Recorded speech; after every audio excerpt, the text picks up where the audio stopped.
Oi, oi, lindos e lindas, tudo bem com vocês? Espero muito, muito que sim. Bom, hoje a gente vai falar um pouquinho sobre esse livro aqui, o livro O Mestre dos Mestres, do autor Augusto Cury, onde ele analisa Jesus como sendo o maior educador da história. Esse livro ele faz parte da coleção Análise da Inteligência de Cristo e é o livro de número 1. Essa coleção ela conta com outros 4 livros, sendo o total de 5 livros, sendo os seguintes. O segundo livro é O Mestre da Sensibilidade. O terceiro livro é O Mestre da Vida. O quarto livro é O Mestre do Amor. E o quinto livro é O Mestre Inesquecível. Eu estou na leitura deste daqui agora, do segundo livro. Eu li o primeiro e estou lendo o segundo. Mas hoje o nosso foco é esse livrinho aqui. O que eu tenho a dizer primeiramente sobre o livro? O livro ele é de uma riqueza de conteúdos enorme, muito conteúdo relevante, muitas reflexões importantes e Augusto Cury ele vem analisando os comportamentos e a psique, digamos assim, a forma como Jesus pensava sobre a vida, sobre as situações e agia mediante essas situações.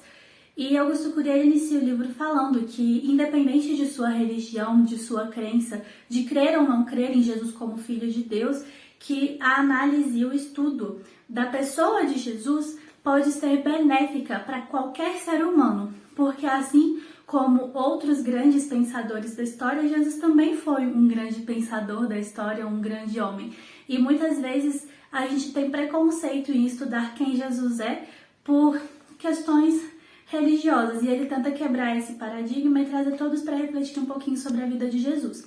Segundo Augusto Cury, que é um psicólogo e psiquiatra, ao analisar a inteligência de Cristo, ele diz que Jesus ele tinha um padrão comportamental muito atípico de todos os outros seres humanos mediante as dificuldades, mediante as dores, mediante os desafios, mediante a questão da ansiedade.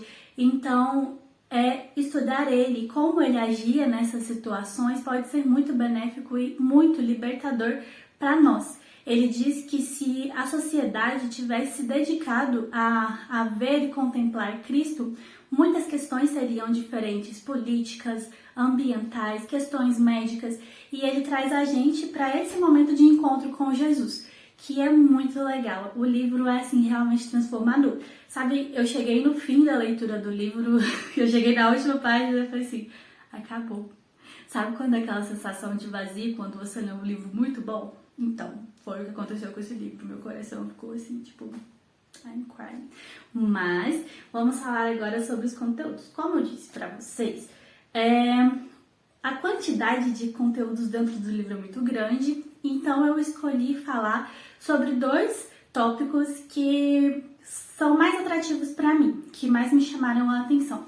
O primeiro tópico mais atrativo é a questão de Jesus, ele ter como maior objetivo da vida dele, assim, enquanto cristã, eu creio que o maior objetivo da vida de Jesus é vir para nos salvar.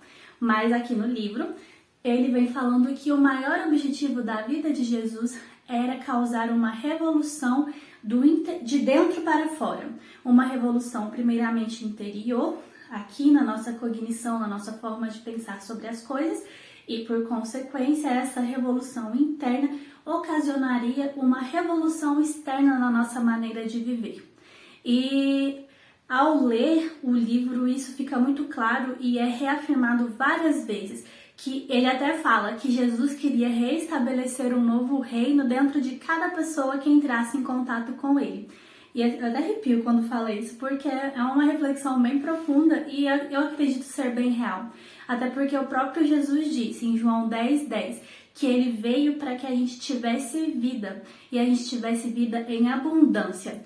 E ele vem mostrando como Jesus, aqui dentro do livro, como Jesus direcionava os seus discípulos, auxiliando eles a pensar nas situações de formas diferentes, de maneira mais otimista, de maneira perseverante, de maneira a pensar na superação e não na derrota. A questão também de aproveitar as pequenas coisas da vida e não viver de glórias, mas sim de amor, de humildade, de serviço. E assim, Ele mostra muito Jesus como sendo essa pessoa que faz essa revolução de dentro para fora, mudando a vida para uma vida plena. E ao mesmo tempo que ele fala disso, ele faz a gente sentir esse desejo de ter essa revolução dentro de nós através dos ensinos de Jesus. E o segundo aspecto que me chamou muita atenção, que ele fala bastante aqui no livro também, é o Jesus educador. E uma coisa que me brilha muito aos olhos, sendo educadora, é pensar que Jesus, lá no início da era, tipo, em 30, né, depois de Cristo, depois que ele nasceu, 30 depois de Cristo, na época que ele estava vivo, ali no ministério dele, ele já falava sobre... Falava não, ele utilizava de metodologias de ensino que hoje a gente defende como sendo certo, adequado, a forma correta de ensinar. E eu listei aqui 5 coisas que Jesus fazia, 5 métodos de ensino utilizados por Jesus que nós hoje abordamos como sendo adequados. Jesus, ele utilizava muito nas suas abordagens a arte da dúvida. Jesus nunca dava uma resposta pronta. Ele sempre respondia questionando as pessoas e levando as pessoas a pensar. Ele ensinava tudo por meio da pergunta. Até mesmo quando ele ia fazer uma cura, Jesus perguntava: o que queres que eu te faça? Porque Jesus não queria apenas tirar a doença da pessoa. Ele queria que a pessoa pensasse sobre a vida dela, sobre a transformação que viria depois daquela cura. Isso é muito legal e nos leva a um segundo tópico. Jesus, ele buscava com que as pessoas fossem seres pensantes, seres críticos, seres que olhassem para dentro e para fora e criassem sentido, e não apenas repetidores de ideias. Ele não ensinava isso, que as pessoas tinham que sair repetindo ideias. Ele queria que as pessoas tivessem vivência, que as pessoas tivessem um olhar crítico sobre a sua vida e sobre a sua sociedade, e que, tendo essa distinção de ideias na cabeça, atuassem na comunidade de crentes vivendo de forma plena. Um terceiro aspecto é que Jesus, ele ensinava a partir do erro das pessoas. Jesus, ele chegava até a pessoa que pecou, vamos supor a mulher samaritana que estava lá no poço, ele sabia do que ela tinha feito de errado, ele não ficou batendo na tecla tentando machucar ela pelo erro, ele deixou bem claro que ela tinha um erro e ela compreendeu que tinha, mas a partir daquele erro ele foi para uma transformação de vida, levou ela para uma transformação de vida. Então Jesus usava o erro para que aquele erro se tornasse em aprendizagem, e a gente tenta fazer isso também no ensino, né? No ensino de ciências, no meu caso, a gente precisa fazer isso. Quando um aluno erra, a gente não pode apontar o dedo e falar que ele não consegue. A gente precisa pegar aquela respostinha dele e ajudar ele a trabalhar ela até que ele alcance a resposta correta. Um outro aspecto é que Jesus utilizava espaços não formais para o ensino. Ele não ficava só lá no templo. Jesus tinha o hábito de ir ao templo para poder pregar e ensinar. Mas ele também pregava dentro de barcos lá no mar da Galileia, ele levava o pessoal para as praças, ele andava nas ruas ensinando. Então Jesus, ele fazia esse transitar de espaços. E o último aspecto é que Jesus valorizava o conhecimento prévio de todas as pessoas pelas quais ele passava. Tanto que ele usava parábolas que eram adequadas às realidades de contexto das pessoas da época.